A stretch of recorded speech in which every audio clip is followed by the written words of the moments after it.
Hi guys, welcome back to a new episode of Finance and Crypto Guide. Today in this video, I'm going to show you how you can log into your NVR Mortgage account. Keep watching the video till the end. To log into your NVR Mortgage account, firstly go ahead and launch open any web browser of your preference. On the search box at the top, type in nvrmortgage.com and make a search. The official page of NVR Mortgage will appear on the screen. Click on Make a Payment option at the top right side of the screen. On the next page, click on Make a Mortgage Payment on your closed account option. Now to log into your NVR Mortgage account, tap on Admin Login option at the top right corner of the page.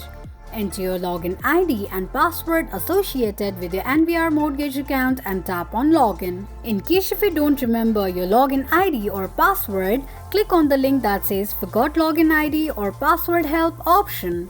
This is how you can log into your NVR Mortgage account quickly and easily just in few steps.